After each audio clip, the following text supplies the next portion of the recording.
Assalamualaikum warahmatullahi wabarakatuh. Alhamdulillah wa syukurillah wa ni'matillah wa la hawla wa la quwwata illa billah. Asyhadu an la ilaha illallah wahdahu la syarikalah wa asyhadu anna Muhammadan abduhu wa rasuluhu la nabiyya ba'dah. Allahumma shalli wa sallim ala nabiyyina Muhammadin wa ala alihi wa ashabihi ajma'in, amma ba'du. Ya ayyuhalladzina amanu taqullaha haqqa tuqatih wa la tamutunna illa wa antum muslimun. Syukur alhamdulillah, Bapak dan Ibu sekalian, Allah izinkan kita untuk menikmati alam semesta ini setelah Allah mewafatkan kita sejenak melalui tidur kita. Semua pemberian Allah. Jadi rasa-rasanya kita ini tidak punya apa-apa kecuali memang segala sesuatu itu diberikan oleh Allah Subhanahu wa ta'ala. Sampai-sampai Nabi Daud alaihissalam yang punya stempel langit dan bumi. Stempel langit artinya sebagai nabi, stempel bumi artinya juga sebagai raja. Itu sampai bingung bagaimana cara bersyukur mengingat segala sesuatu ini pemberian Allah.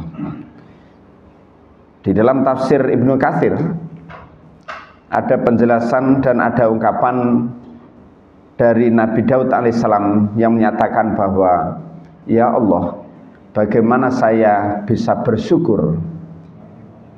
Bagaimana cara saya bersyukur sementara bisa bersyukur itu sendiri adalah bagian dari nikmat. Jadi bisa bersyukur itu bagian dari nikmat. Alhamdulillah. Dan kita sebagai tanda bersyukur itu hadir di musola ini. Musola ini Al-Amanah, ya. Boleh dibilang tidak besar, tapi kemudian jamaahnya ini menunjukkan orang-orang cerdas. Masya Allah. Terbukti dari tema yang diangkat ini cukup tinggi.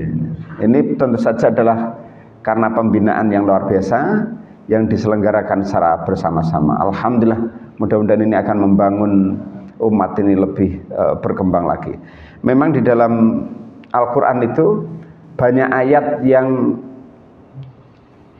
mengantarkan harusnya orang itu untuk selalu berinovasi. Jadi berinovasi. Nanti Bapak Ibu itu baca saja surat An-Nahl. Surat An-Nahl ayat 8 itu. Jadi ketika Allah itu berbicara tentang 3 jenis binatang yang dijadikan kendaraan, itu kan menarik itu. Jadi wal khayla, jadi dan kuda, wal bighola dan bigol, wal hamiro, keledai. Kalau kuda kita paham, sudah tahu kan kuda itu ya? Ada yang punya, Pak? Nah, kalau punya tandanya orang kaya. Kuda lumping. Jadi ini luar biasa. Nah, kemudian wal bigola, wal hamiro. Wal bigola ini jarang orang tahu. Kalau wal hamiro itu kan keledai. Bigola ini sebetulnya binatang apa, Pak? Itu binatang inovasi sebetulnya. Binatang inovasi. Jadi perkawinan silang antara kuda dengan keledai tentu saja beda kan? Kuda dengan keledai itu perkawinan silang antara kuda dengan keledai, maka lahirlah bigol. Lahirlah bigol. Ini kan ada inovasi. Dimikan, dikawinkan. Makanya muncul sekarang itu dalam biologi itu kan ada mengawinkan mangga Surabaya dengan mangga Madura, nanti kira-kira akan muncul ya, nah Suramadu. Maka saya itu sering membuat guyonan begini. Bagi mungkin yang terkena dampak PHK Sritek misalnya, misal ya. Yang terakhir apa? Sritek ya, Pak? Ya. Nggak usah khawatir kalau punya kemampuan membuat yang namanya masakan atau menu makanan-makanan yang enak semacam rajungan, gulai, itu makanan enak nggak, Pak? Nah, waktu muda kita enak ya. Kalau sudah tua begini enak nggak? Tetap enak. Cuman kalau dimakan sehari-hari, setiap hari, apa yang terjadi? Iya, kolesterol, asam urat. Jadi Allah itu adil sekali, Pak. Allah selipkan pada tiap-tiap yang enak itu, Pak, yang disukai itu benih-benih penyakit yang disukai. Tapi yang tidak disukai, yang tidak enak-enak semacam pahit-pahit, apa Pak, pare, ya kan, macam-macam, itu justru Allah titipkan di situ, itu obat. Jadi ini keadilan Allah. Orang yang tidak banyak obat, tidak banyak suka, itu justru ada obat. Maka saya kemudian mengusulkan, kalau Bapak Ibu misalnya ingin membuka usaha, cobalah usaha yang baru melalui memikan ini. Apa? Gulai rasa pare. Nah, itu menarik. Jadi bayangkan nanti kalau Bapak Ibu jualan, lalu tulisannya adalah gulai herbal. Oh, kan menarik, kan belum ada, Pak. Ini ada inovasi baru. Dan kita dituntut di dalam Al-Quran itu semacam itu. Ada sesuatu yang baru. Jadi lu apa itu gulai herbal, rajungan, pare, macam-macam gitu ya. Loh, ini justru ada obat di sini, ya gitu. Sehingga ada keseimbangan, kira-kira begitu. Ya, untuk benar dan salahnya perlu diuji. Ya dibuat saja kira-kira. Nanti kalau enak tawarkan. Kok laku? Nah, itu jadi usaha baru. Ini kan belum ada kayaknya ya. Belum ada, Pak. Tapi yang ada baru rawon apa, Pak? Setan. Nah, itu yang ada. Tapi campuran embek setan itu ya. Jangan makannya ndak basmalah itu ya. Sehingga bersama setan di situ ya. Allah karim. Oh, jangan-jangan ada yang pengusaha rawon. Bapak-bapak sekalian yang dirahmati Allah SWT, jadi tema kita membangun identitas Islam di tengah arus modernitas. Kita nanti akan membahas itu dua variabel. Yang pertama adalah bagaimana identitas Islam itu yang harus kuat pada kita. Disebut identitas itu berarti semacam profil. Yang profil ini antara kita dengan umat yang lain yang non muslim itu harus beda. Harus beda. Dan ini harus kita kuatkan. Sehingga ketika kita berada di jenis situasi dan kondisi apapun, kita tetap menjadi orang yang berpengaruh. Berpengaruhnya dari hati yang punya karakter Islami, ya, dari pikiran-pikiran yang punya karakter Islami di situ. Apalagi di tengah kemudian modernitas. Ya, dua variabel ini nanti kita coba. Nah ini Pak, coba. Sebetulnya apa modernitas itu? Suatu kondisi atau periode yang ditandai dengan kemajuan dan perubahan dalam berbagai bidang, seperti teknologi. Memang rata-rata mengacunya ke teknologi, Pak. Ya, ada perubahan dahsyat sekali. Dan perubahannya itu, mohon maaf, itu ndak per bulan, ndak per minggu, Pak. Bisa per hari, Pak. Perubahan-perubahan itu. Bahkan bisa per menit dan per detik. Perubahan-perubahan itu. Dan dahsyat sekali perubahan itu. Ya. Sekarang ini sudah muncul, Pak, itu yang namanya robot. Robot dengan perkembangan teknologi, mohon maaf, yang dengan Elon Musk kemarin dia, yang lagi viral. Robot, kemudian bentuknya seperti perempuan, Pak. Ya, seperti wanita yang mohon maaf sangat cantik itu. Loh, ini Bapak pernah tahu gak itu? Robot itu, pernah ya? Atau pernah berkunjung ke tempatnya? Belum ya? Atau membeli, berkunjung di YouTube. Itu kan luar biasa, Pak. Bayangkan kalau itu nanti kemudian seorang laki-laki jatuh cinta kepadanya, dan sangat mungkin, Pak. Wong orang itu kalau kemudian punya kelainan seksual begitu, mohon maaf, itu bisa dengan apapun. Bahkan dengan ini, ya, dengan robot. Pertanyaannya akan semakin banyak nanti perempuan-perempuan yang kemudian dia tidak dinikahi oleh laki-laki karena laki-lakinya memilih robot-robot itu.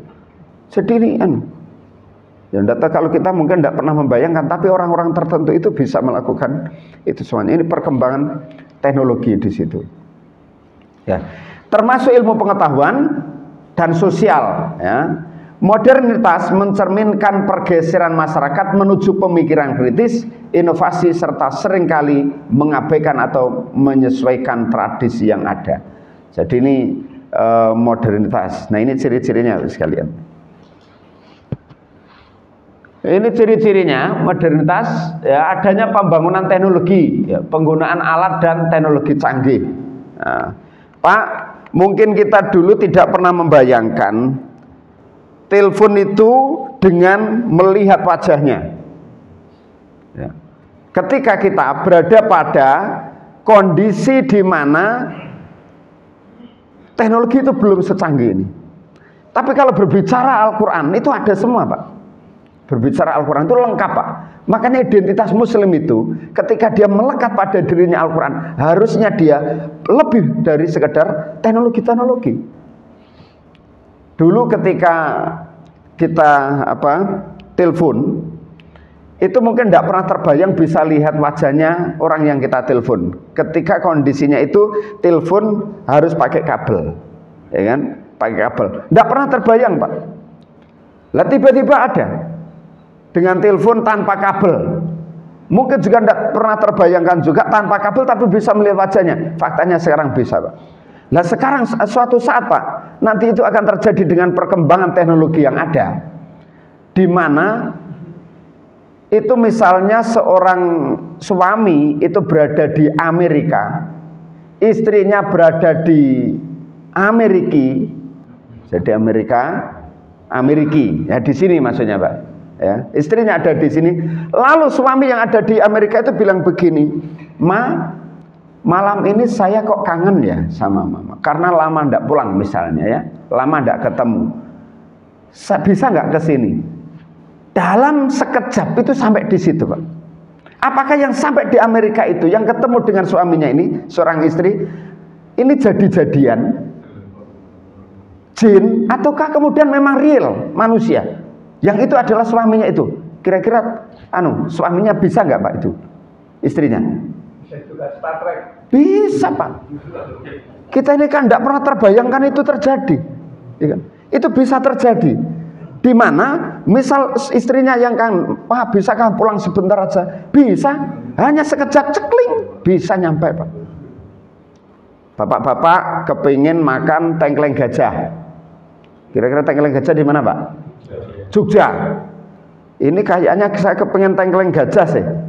Dalam waktu tidak sampai sedetik ceklik nyampe di ngarepin jenengan, di depan jenengan. Seneng apa enggak jenengan? Tapi kita ini mungkin tidak pernah terbayangkan. Tapi dalam Al-Quran itu ada, Pak. Ketika dibicarakan tentang Nabi Sulaiman, Nabi Sulaiman menghendaki singgasana Ratu Balqis yang jaraknya itu ratusan kilometer, gitu ya. Ratu Balqis, ya. Kemudian untuk sampai kepada Palestina, Yerusalem itu, maka ditawarkan siapa di antara kalian yang bisa memindah kursi kebesaran atau singgasana Ratu Balqis ke sini. Itu sudah perjalanan Ratu Balqis dan pasukannya itu untuk menuju kerajaan Nabi Sulaiman. Jin bilang, saya baginda. Berapa lama sebelum baginda berpindah dari tempat duduk? Cepat, Pak. Itu jin. Dalam konteks ini, oh berarti jin itu hebat. Loh iya hebat. Tapi ternyata masih kalah hebat dengan manusia. Apa ketika kemudian seorang manusia menawarkan, saya bisa lebih cepat baginda. Berapa lama? Itu manusia itu. Berapa lama? Sebelum baginda berkedip. Bayangkan, sebelum baginda berkedip, nyampe, Pak. Sebelum baginda berkedip. Itu apa maksudnya? Itu berbicara teknologi. Teknologi bagaimana sekalian? Dari kan kita memahami jin malaikat itu, kalau jin itu terbuat dari apa, Pak? Api. Kemudian malaikat tercipta dari cahaya. Ini kan makhluk, kira-kira kalau bahasa sederhana kita, ini makhluk inmateri kan. Kalau kita ini, Pak, materi. Jadi kalau dicubit, coba saja, Pak, dicubit. Sing rotok-rotok ngantuk itu dibijit-bijit begini misalnya ya. Nah itu terasa, Pak, karena materi. Yang inmateri, Pak, itu makanya makhluk inmateri itu bisa nembus, bisa nembus, Pak. Ini bisa nembus, karena inmateri. Tapi ketika jin itu menjelma menjadi benda materi, satu misal ular, dia ketika dipukul sakit, Pak, bisa mati. Tapi kalau berbentuk inmateri bisa tembus. Lah ini kan kemudian singgasana Ratu Balqis dari materi diubah menjadi inmateri sehingga bisa nembus, kemudian dijadikan materi lagi dalam sekejap. Lah teknologi nanti berbicara ke sana. Jadi jangan heran nanti Bapak Ibu sekalian, ketika kita kemudian kepingin tengkleng gajah, kepingin apapun makanannya favorit kita yang enak dan itu posisinya di jauh, saya kok kepinginin dia, itu bisa nyampe dalam sekejap. Pertanyaannya, jenengan percaya apa enggak? Hah? Lho ketoke sik durung percaya jenenge. Wong Al-Qur'an wis ngomong ngene. Iya kan? Al-Qur'an sudah berbicara itu teknologi. Makanya filosofi orang ini ada namanya kalau ini ya Pak. Ada yang punya handphone berjenis Samsung Pak, mereknya. Samsung apa Samsung? Nah, Samsung. Itu kan dulu mungkin tidak pernah terbayang bisa menggilas Nokia macam-macam, ya kan? Dengan teknologi sentuhan digital, ya di era modernitas itu menjadi berkembang luar biasa, Pak. Nah, jadi karena mereka punya filosofi dan ini sebenarnya identitas orang Muslim harusnya. Apa filosofi orang Korea Selatan itu yang punya Samsung ini? Beliau bilang kalau bangsa yang lain itu sudah masih tidur, Anda sudah harus bangun. Filosofinya. Ketika yang lain ini sudah bangun, Anda sudah harus mulai duduk. Ketika yang lain, bangsa yang lain sudah duduk, maka Anda harus sudah berdiri. Ketika bangsa yang lain sudah berdiri, Anda sudah harus jalan. Ketika bangsa yang lain sudah jalan, Anda harus lari. Ketika bangsa yang lain sudah lari, Anda harus terbang. Itu kan filosofi. Konteksnya apa? Ini kalau disebut profil atau kemudian disebut identitas seorang muslim, ini adalah fastabiqul khairat. Berlomba-lomba di dalam kebaikan. Bukankah itu juga identitas Islam? Identitas yang seharusnya kita punya selalu terdepan dalam konteks apapun, terutama adalah kemajuan-kemajuan itu. Nah, ini. Nah, kemudian ada namanya individualisme, Pak. Penekanan pada kebebasan dan identitas individu. Nah, ini individualisme, Pak. Wis berbisa masing-masing, karena masing-masing sudah merasa terpenuhi kebutuhannya. Ya. Kalau dulu untuk belanja itu harus ke mall, sekarang tidak perlu kan Pak, cukup neng omah, tek. Apa Bu? Paket, ya kan? Lah kita renduh ini kok paket ini, kapan pesennya itu? Itu dengan teknologi yang ada, jadi canggih sekali. Jadi sudah bersifat individu. Makanya kalau di kampung itu Pak, itu sudah tidak pakai pagar rumah itu Pak. Itu kalau bahasa lainnya itu mungkin disebut agak ekstrimnya itu egaliter, terbuka gitu, terbuka dan bisa menerima siapapun. Tapi coba jenengan Pak di kota, sampean buka pagar, oh mana pintunya sampean buka bisa. Oh no barang-barang mewah neng kono, kira-kira piye Pak? Oh jelang hari raya bisa, ya kan? Wong sudah dikunci saja masih bobol kan? Dan masya Allah sekarang dengan ini Pak, dengan perkembangan teknologi ini kemarin. Beberapa waktu yang lalu awal bulan saya membersamai, mohon maaf, seorang pengawas yang sudah mau pensiun kira-kira April ini. Beliau harusnya 60 tahun sudah pensiun karena produktif ya, sehingga ditambah lagi 5 tahun sehingga menjadi 65 tahun. Golongan 4D ditambah 5 tahun itu. Apa yang terjadi? Beliau mengumpulkan uang itu kira-kira jumlahnya itu 130 juta. Mulai dari beliau menyampaikan itu mulai saya bekerja, mulai diangkat pegawai negeri itu saya kumpulkan dalam 2 rekening. Nah tiba-tibanya sekejap Pak, ditelepon sama seseorang. Modusnya beliau mengatasnamakan dari Dispenduk Capil. Nah, namanya modus itu kan macam-macam, ya kan? Bu, kami dari Dispenduk Capil. Apakah benar nama ibu ini? Kami hanya ingin konfirmasi saja. Apakah nama ibu ini? Ya. Apakah nomor nik ibu ini? Ya. Dan hanya iya Pak. Tidak sampai lama Pak. Tiba-tiba handphonenya hang. Dalam 1 jam kok tidak bisa. Sedang butuh uang, mau masuk ke ATM sudah habis Pak. 130 juta hanya disisakan 15.000. Nangis Pak. Beliau bilang ini mau saya bawa pulang setelah saya pensiun April nanti. Kebetulan rumahnya juga kampung. Jadi itu sekejap Pak sekarang teknologi. Makanya orang kalau kemudian pikirannya selalu kosong, tidak diisi dengan Allah, tidak diisi dengan zikrullah, itu memungkinkan Pak. Ditelepon. Ya mungkin kita akan bilang begini loh, kenapa data kok diberikan? Dalam kondisi normal kita bisa bilang begitu. Tapi dalam kondisi kita stuck, tidak sedang normal, ya, tidak normal, itu bisa kemudian bisa tiba-tiba memberikan. Nah, ini teknologi canggih ya. Di sini ada yang ketipu gitu juga nggak Pak? Oh jangan sampai, jangan belum ya. Mudah-mudahan enggak ada ya. Ada uangnya. Tidak ada uangnya, karena uangnya ditaruh di bantal, di bawah bantal. Masya Allah. Apa mana sing di akeh itu Pak? Masya Allah ya. 300 triliun ya, 100 berapa triliun begitu ya? Triliunan rupiah ya. 6 tahun setengah ya. Nah, gitu. Kemudian ini individu ya Pak ya, individu. Nah tetapi kemudian konteks agama kita itu menarik Pak. Dengan diperintahkan salat itu kan hikmahnya individualisme ini kemudian bisa terkikis, bisa cair Pak dengan ketemu itu, dengan ketemu. Setidaknya ketika ada yang wafat misalnya di antara kita, itu tahu, saling memberi kabar, dan itu mesti datang biasanya. Jadi begitu. Nah, inilah bedanya identitas Muslim dan enggak itu. Rasionalitas berpikir logis dan ilmiah dalam pengambilan keputusan, urbanisasi, perpindahan penduduk ke kota untuk mencari kesempatan baru, kesempatan kerja. Ya anehnya sekarang yang di kota juga banyak yang ada yang di PHK gitu ya. Tapi ada yang menarik Pak, saya dulu pernah ketemu dengan Direktur Bank Indonesia ya, yang di mana Pak? Pahlawan, dekat Tugu Pahlawan itu. Nah, di situ beliau ini kan sudah mau pensiun, waktu itu ketemu gitu, dalam sebuah komunitas begitu. Beliau bilang, saya ini sekarang tidak bawa handphone. Jadi hidupnya tidak bawa handphone Pak. Duh, lalu gimana komunikasinya? Ono sekretaris. Oh ya bener aja nanti sekretaris ya. Nah ganti sekretaris ya kudu nggawa. Nah kemudian apa yang terjadi?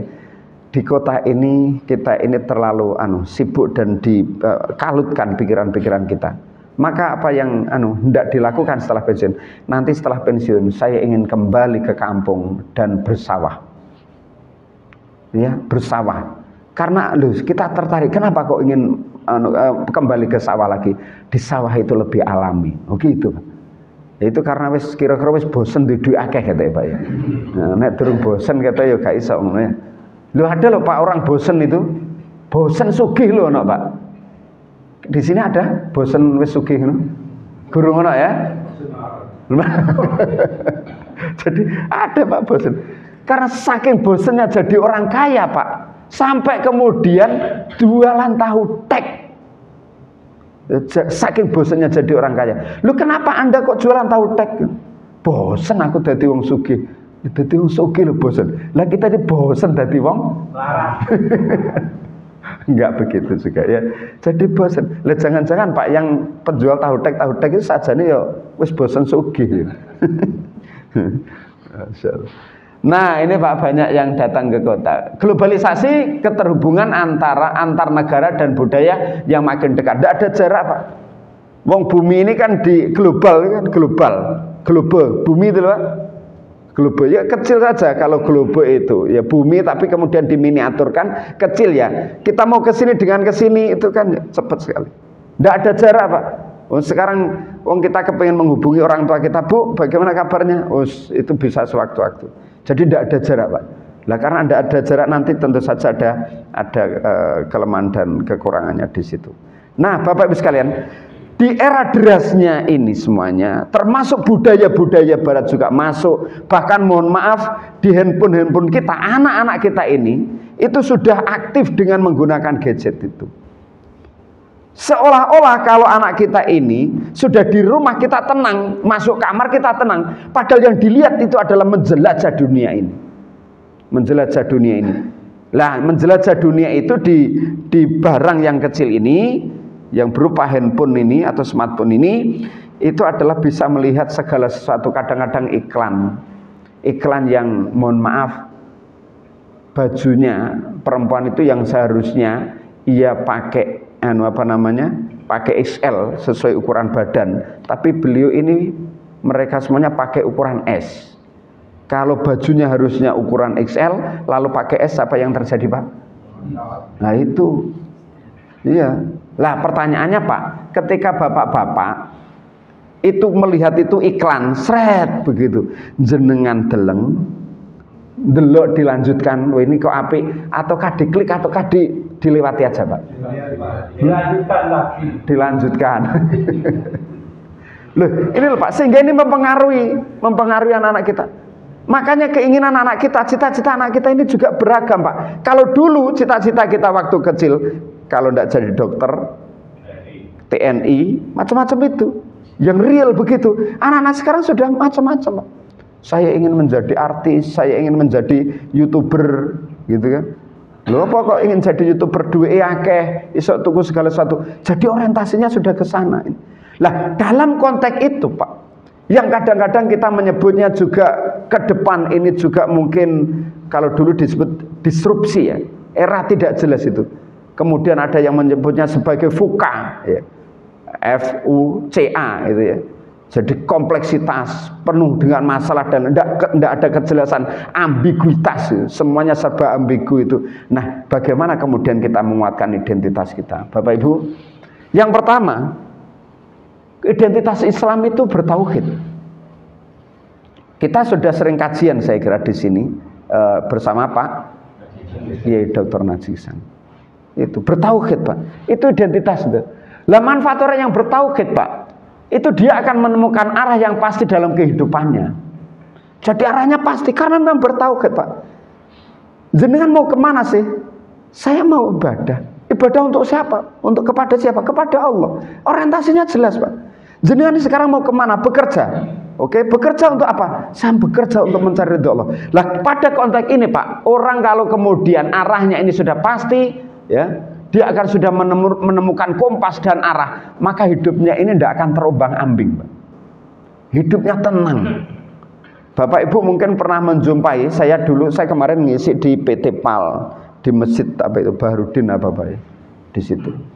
Zuhur gitu ya. Nah, di situ Pak ada kapal. Itu mengingatkan saya waktu mahasiswa dulu di saat membantu kakak yang pengusaha roti supaya nanti bisa berlanjut kuliahnya itu. Saya ngirimnya sampai PT PAL itu, Pak. PT PAL itu, Pak, kalau airnya sedang naik, maka itu diikat tamparnya segini, dan kita tidak bisa lewat karena memang kan lurus kencang begini, dan kita tidak bisa lewat. Akhirnya kita harus turun dari kejauhan, kemudian membawa roti-roti ini ke toko-tokonya itu. Lah apa yang ingin kita sampaikan, Pak? Kapal itu kemudian ketika dihantam oleh ombak, maka ketika jangkarnya ini kuat, dia akan hanya begini-begini saja, tidak akan roboh, tidak akan tenggelam, ya kan? Itu kalau jangkarnya dan ikatannya kuat. Tapi kalau tidak kuat, Pak, dihempas dengan ombak kanan kiri, itu bisa roboh, guling, ya kan? Bisa tenggelam. Apa yang saya sebut sebagai yang bermakna sebagai ikatan atau jangkar itu adalah tauhid dan keimanan seseorang. Orang dalam kehidupan ini, ya, ketika ia ikatannya, tauhidnya kuat, Pak, jangkarnya kuat, dalam hidup ini ujian seberat apapun, dia hanya begini saja, nikmat begitu loh, ya. Tapi ketika dia ini diberikan masalah dan tauhidnya tidak kuat, akidahnya tidak kuat, maka dia bisa roboh, Pak. Ketika roboh itu bisa stres, depresi, bahkan mengarah kepada bunuh diri, ya. Nah, makanya perlu kita kuatkan identitas kita sebagai orang muslim itu dari sisi tauhidnya. Apa manfaat dari tauhid yang kuat itu juga? Ya, menjauhkan manusia dari pandangan yang sempit dan picik. Jadi ini, Pak. Jadi pandangannya itu luas. Bapak Ibu, kita akan bangun ini ya. Nah, bangun musola ini supaya lebih besar misalnya, ya. Supaya lebih besar misalnya. Maka pandangan orang bisa berbeda, Pak. Berbeda. Tidak usahlah, ini wis cukup. Yang penting komunitas kita ini. Bagaimana ketika nanti dibesarkan lalu justru orang yang lain datang ke sini, terjadi pencurian, dan itu kan pada akhirnya sudut pandang, perspektif. Tapi bagi orang yang bertauhid itu luas, Pak. Oh, Anda argumennya begitu, Anda begitu, Anda begitu. Oh ya sudah, kami memahami. Coba bagaimana ketika kita rumuskan semacam ini? Dirumuskan, Pak. Ada pandangan yang luas, tidak sempit. Makna sederhananya, gak mudah ngamuk. Orang yang bertauhid itu, Pak, gak mudah marah, gak ngamuan. Wong poso yo ngamuan. Awan-awan kepengin ngamuk gara-gara luwe mungkin ya. Lha pancen poso ya luwe. Ya kan? Begitu. Jadi pandangannya itu luas. Yang ketiga, menanamkan rasa percaya diri dan mengerti harga diri. Ini loh, Pak. Jadi tauhid yang kuat itu, Pak, sebagai identitas orang muslim, maka akan menuntunnya itu rasa percaya diri, Pak. Jadi orang muslim ya punya identitas, dia punya kepercayaan diri yang bagus. Pak, misalnya ini dengan gonjang-ganjing yang ada ya, menteri KKP atau apa misalnya ya, lalu bapak-bapak ditelepon sama Pak Prabowo presiden, Pak jenengan anu ya pengurus dan jamaah musola Al Amanah ya, nggih Pak Prabowo misal, ini saya mau mengadakan reshuffle, jenengan mau saya rekrut untuk masuk memperkuat tim merah putih. Lalu jenengan jawabannya piye? Siap napa mboten? Kira-kira siap napa mboten, Mbak? Mantap jenengan. Iya. Siap Pak Prabowo, tapi ini Menteri Kelautan sama Menteri Kesehatan ya. Formasinya itu. Jenengan siap nopo? Kira-kira siap nopo jenengan? Menteri Kelautan yang nanti akan benturan dengan sing oligarki itu ya. Ataukah Menteri Kesehatan? Dan itu bukan bidang jenengan. Kira-kira jenengan siap sing ndi? Menteri Buber kali Pak. Loh ini sudah kemudian turun ya kan, kepercayaan dirinya. Kalau kita Pak, orang yang bertauhid itu berani Pak. Baik Pak Prabowo di bidang apapun yang diamanai dan itu bukan bidang saya insya Allah siap. Loh kan tidak mungkin Pak Prabowo ini telepon kecuali Allah tahu, gitu kan? Orang bertauhid itu siapa Prabowo? Loh, lalu bagaimana cara melaksanakannya? Mudah Pak. Misal Menteri Kesehatan kita tidak punya keahlian, Munahar misalnya guru misalnya ya, tapi suruh menjadi Menteri Kesehatan, ya kan? Lalu apa yang dilakukan? Baik Pak Prabowo bismillah berangkat. Kita kumpulkan UNER, punya profesor di bidang kesehatan berapa orang? Sekian. Kemudian Universitas Brawijaya berapa? Sekian. UI berapa? Kumpulkan satu. Tolong kita rumuskan bareng-bareng. Bagaimana supaya rakyat Indonesia ini mulai dari lahir kemudian sampai tua itu sehat terus. Sehat terus, gak mati-mati nih iso. Ya kan? Akhirnya apa? Dirumuskan, Pak. Dirumuskan. Lah, menteri itu kan enak, Pak. Oh, sudah cukup. Silakan rekomendasinya apa? Rekomendasinya gini. Oke. Butuh dana berapa? Sekian. Oke. Dibacakan, Pak. Saya laporkan ke Pak Prabowo ini yang nanti akan plan kita ke depan sekian tahun supaya nanti usia orang Indonesia ini panjang semua, kalau bisa sampai 150 tahun. Seneng kabeh Pak itu Pak kira-kira. Nah itu kalau kemudian orang punya kepercayaan dirinya di situ dan itu bisa timbul dari tauhid yang kuat, ya kan? Nah sekarang pertanyaannya adalah ketika Bapak Ibu ditelepon oleh Pak Prabowo ini, siapkah kemudian menjadi menteri ataukah yang lain dengan bidang yang bukan bidang Bapak Ibu? Siap kira-kira? Siap. Persoalannya tidak ada yang nelpon kayaknya ya. Begitu ya. Nah, gitu. Tapi kan tidak apa-apa. Ini akan menimbulkan ini loh Pak, kepercayaan diri ketika kita punya tauhid yang kuat. Nah, yang ketiga, yang berikutnya adalah identitas Islam punya karakter yang istimewa, Pak. Punya karakter yang istimewa. Siapa ini sampai jam berapa? Biasanya? Jam 6. Oh, mudah-mudahan tidak sampai ya. Insya Allah kita selesaikan inilah. Karakter yang pertama itu disiplin, Pak. Disiplin, Pak. Lah ini ada namanya teologi Al-Azhar. Mohon maaf Bapak sekalian, salah satu pendiri organisasi besar di Indonesia ini namanya Pak Kiai Haji Ahmad Dahlan. Beliau ini kan yang terkenal adalah teologi Al-Ma'un ya, teologi Al-Ma'un.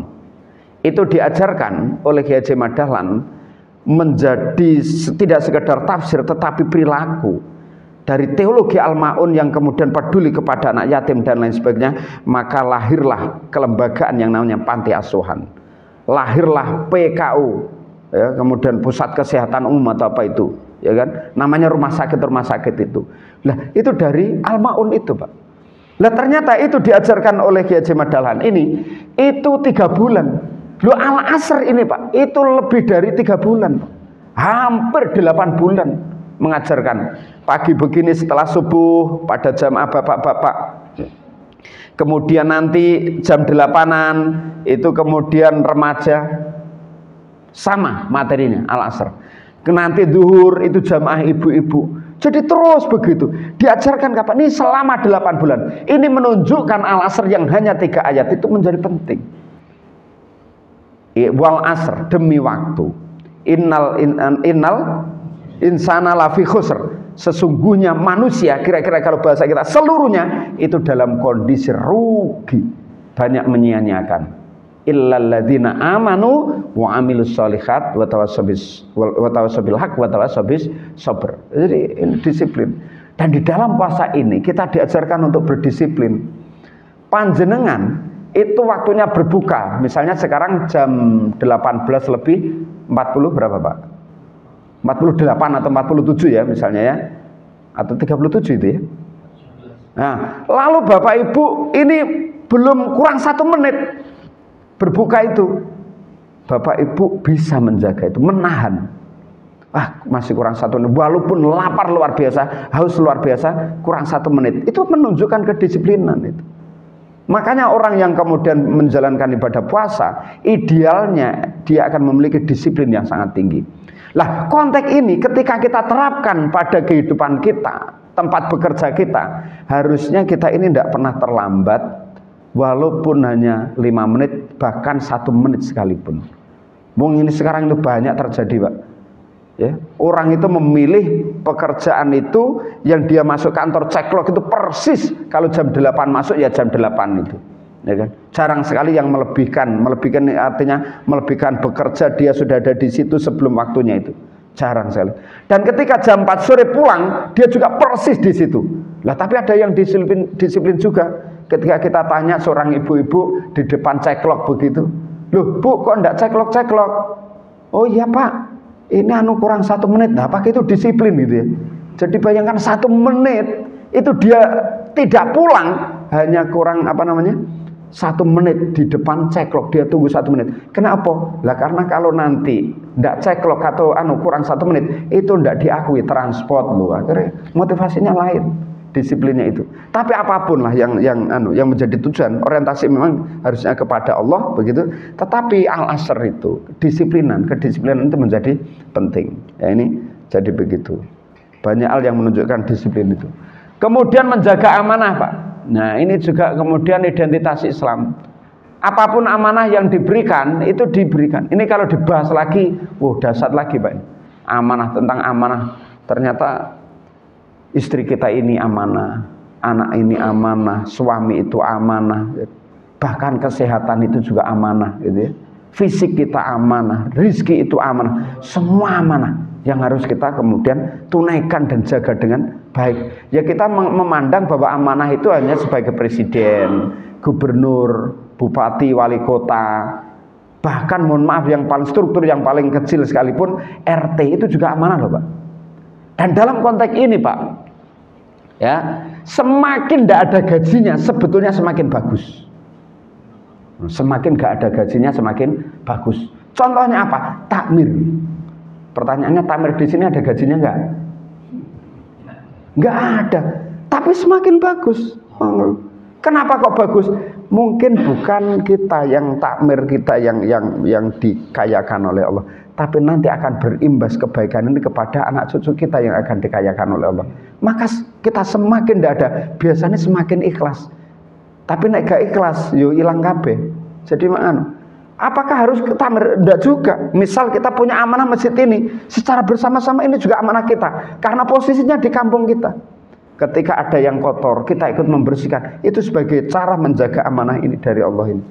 Jadi begitu. Lah, orang punya identitas Islam itu, beridentitas Islam itu, dia bisa menjaga amanah dalam konteks kehidupannya. Peduli. Nah, ini peduli. Di puasa ini kita diajarkan untuk peduli. Ya. Berpikir untuk kepentingan yang lebih luas. Tidak hanya berpikir untuk diri, bahkan kemudian hanya untuk keluarganya. Ya. Nanti jabatan ini bapaknya, jabatan ini istrinya. Bayangkan. Kadang-kadang tapi kalau di kota insya Allah tidak ada ya, mudah-mudahan ya. Di sini saya akan lebih tidak ada lagi. Jadi ketua takmir bapaknya, kemudian bendahara istrinya, ya kan, sekretaris anaknya, ya kan, dan lain sebagainya. Ada nggak yang kan tidak ada tuh sekarang? Jadi itu Pak. Tapi itu masih terjadi di beberapa tempat. Kemudian tidak mudah putus asa. Jadi tidak mudah putus asa itu bagian dari identitas Islam. Gak gampangan putus asa. Kemudian tersinggung, enggak. Jadi pendapatnya enggak dipakai, lalu tersinggung. Jangan. Nanti hilang kesempatan kita beribadah. Kalau tidak dipakai sekarang, yakin suatu saat akan dipakai, ya kan? Suatu saat akan dipakai. Itu kan tinggal menunggu giliran saja, menunggu giliran saja. Ide kita kan, ide manusia itu kan beragam, Pak. Makanya kita ini selain dari kita menilai bahwa insya Allah pendapat kita ini menurut saya kok yang terbaik, tapi harus menyelipkan, harus mengosongkan atau harus memberikan peluang dan kesempatan bagi orang lain yang pendapatnya itu bisa saja lebih baik, ya kan?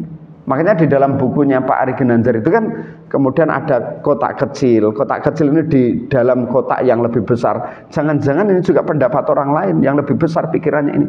Lah ternyata di antara ini juga ada yang lebih besar lagi. Tapi jangan-jangan yang paling besar ini juga milik kita. Jadi memberikan kesempatan yang lain untuk kemudian dia punya gagasan atau ide, ya. Lah kemudian tugas pemimpin itu meramu semuanya. Nah, kira-kira begitu. Biasanya Pak, kalau orang pinter banget itu biasanya gampang tersinggung biasanya Pak.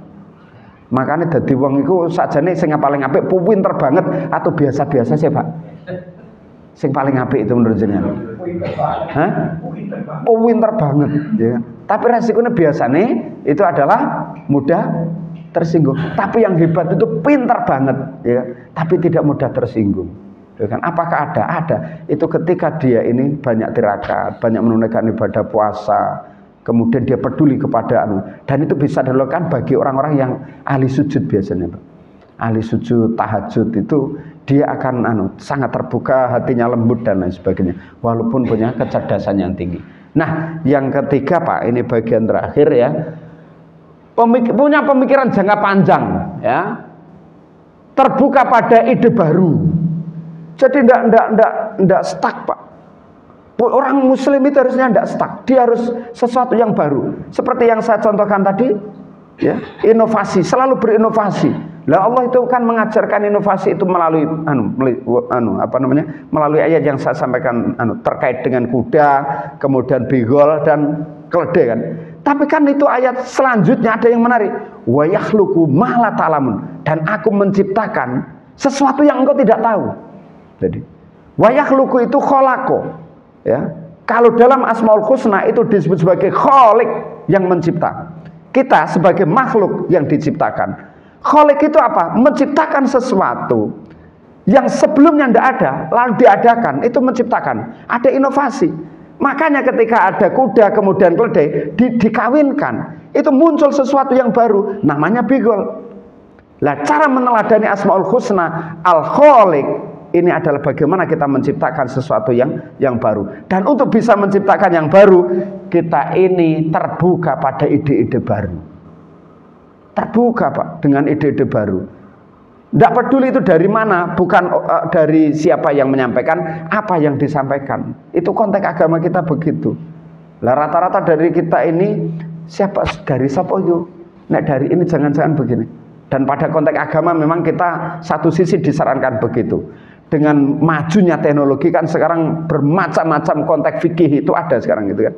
Lah kemudian kalau kita tidak dikuatkan identitas muslimnya ya bisa tergerus di situ. Ya, jadi terbuka pada ide baru Pak. Terima ide-ide baru Pak. Ada yang bilang begini, lapon jenengan kok ke negeri orang kafir gitu misalnya ya. Bapak Ibu sekalian, sebetulnya pada konteks itu dalam urusan akidah kita ini selesai. Tapi ilmu pengetahuan kita harus jelajah terus menerus. Makanya ada fasiru fil ar, berjalanlah di muka bumi itu. Kalau berjalan di muka bumi itu ya berjalan saja. Tapi kemudian Pak Profesor Abdul Mukti itu yang sekarang menjadi Mendikdasmen, Menteri Pendidikan Dasar dan Menengah itu, beliau menggagas itu namanya tafsir transformatif. Ya, mana Pak? Tafsir transformatif. Sudah pernah mendengar ini Pak? Iya. Tafsir transformatif. Jadi Al-Ma'un itu yang semula menjadi hanya bacaan, kemudian diartikan, diterjemahkan, dimaknai saja, itu sudah menjadi transformatif, ditransformasikan menjadi sebuah panti asuhan, rumah sakit dan lain sebagainya. Itu ya transformatif, aplikatif itu. Maka fasiru fil ar menurut Profesor Abdul Mukti ini tidak sekedar berjalanlah di muka bumi, tetapi jelajahilah muka bumi ini. Ada perintah apa di sini? Orang untuk bisa menjelajahi, misalnya mau ke Amerika, apa yang dibutuhkan? yang dibutuhkan misalnya kendaraan, maka secara tidak langsung ada perintah buatlah kendaraan, gitu kan? Buatlah kendaraan. Apalagi orang yang melakukan perjalanan lapar nggak biasanya dalam kondisi tidak berpuasa, lapar, maka itu secara tidak langsung fasiru fil ar, ada perintah secara tersirat, buatlah restoran, ya kan? Buatlah penginapan dan lain sebagainya. Jadi itu ada ide baru, ada gagasan baru. Sekali lagi untuk bisa terima sesuatu yang baru. Urusan akidah sudah selesai, tapi urusan ilmu pengetahuan perlu dijelajah dimanapun posisinya berada. Walaupun mohon maaf, menurut saya itu ke negeri Amerika sekalipun, ya. Jadi begitu. Punya visi dan tujuan ke depan yang luas, yang jelas, ya. Bersikap positif dan kolaboratif. Pikirannya positif, ya, tidak suka apatis, ya, fleksibel, fleksibel Pak. Jadi terlalu fleksibel juga tidak, ya disesuaikan saja pada konteksnya. Nah ini pesan Ki Haji Madalan ya, dadio kiai sing kemajuan. Oh ini kok ada keselipan, mohon maaf ya Pak. Artinya saya menggarisbawahi ini aja, dadio wong sing berkemajuan, ya. Jadilah orang yang berkemajuan, berpikir maju, artinya selalu ada di depan dalam konteks apapun. Waktu subuh siapa yang pertama tadi datang pertama Pak? Hah? Pak Tamir, karena harus menyiapkan. Nah berarti Pak Tamir sih untuk pahala paling agak ya. Masya Allah. Yang lain juga banyak, asal kemudian ikhlas. Bapak Ibu sekalian, ini identitas yang perlu kita kuatkan supaya kita tidak akan goyah dalam kondisi apapun, terutama di era modern ini, karena apa? Tauhidnya kuat dan dia punya karakter yang sangat kuat. Ini Pak, saya punya uang, ya kan? Hadiah ini untuk bagi yang tadi pertama kali datang. Coba Pak. Tapi sebelumnya Pak, pertanyaannya siapa yang mau ini? Ada Pak? Siapa Pak yang mau Pak? Angkat tangan boleh. Lo kan lumayan Pak kanggo bukonggo ya. Tidak ada yang Pak. Ya semuanya dalam hati mau Pak. Lalu kemudian uang ini yuk kita kira-kira masih mau? Mau biasanya. Kenapa kok mau? Ya karena nanti mau. Ini kira-kira Pak, bahkan sampai uang ini itu jatuh lalu kena kotoran. Kotoran yang paling itu apa Pak? Nah, mohon maaf, temblek misalnya ya. Maka walaupun kena temblek, itu kira-kira jenengan masih mau? Mau. Kenapa kira-kira? Dicuci, masih laku, punya nilai. Lah orang punya nilai itu, seorang muslim itu adalah punya tauhid yang kuat, karakternya kuat Pak. Itu orang yang punya nilai, sehingga dimanapun posisi berada, itu terhadap orang lain egaliter. Itu baik terhadap siapapun. Nah begitu. Dan dia mewarnai dimanapun posisinya berada. Misal di perusahaan yang di situ tidak ada orang yang sholat sungguh-sungguh, dia kemudian mengelola ketakmiran di masjid di situ. Dia kumpulkan banyak orang dan jadi dia mempengaruhi banyak orang. Ya, itu karena dia punya nilai, punya core value dan punya nilai itu. Orang yang punya nilai dalam kondisi mohon maaf wajahnya tidak ganteng pun, tidak cantik sekalipun, itu tetap menarik. Masih punya daya tarik yang luar biasa. Nah ini datang yang pertama kali 100.000. Alhamdulillah. Silahkan Pak yang maju, yang tadi datang pertama. Gak ono sing ngaku. Oh bareng-bareng. Nek bareng-bareng ini berarti terserah, tak serahkan takmir. Nah wes. Mana Pak Tamir? Ini Pak Tamir. Nah ini kalau ndak ada yang jelas, masukkan kotak infak. Ngono wes Pak Tamir. Nah ngono. Pancene wong sugih iku gak ono sing ngaku. Kurang usah cuman 1.000 gitu ya. Nek 1 juta gak apa-apa gitu ya. Nah jadi identitas muslim, yuk kita perkuat Bapak sekalian, mengingat bahwa eranya juga eranya sudah tapi kalau kondisinya kita kuat, tauhid kuat, karakternya bagus, ilmu pengetahuannya luas, insya Allah kita yang paling akan bisa selamat ya di dunia maupun di akhirat. Demikian Bapak sekalian, mudah-mudahan ada guna dan manfaatnya. Oh ya silakan.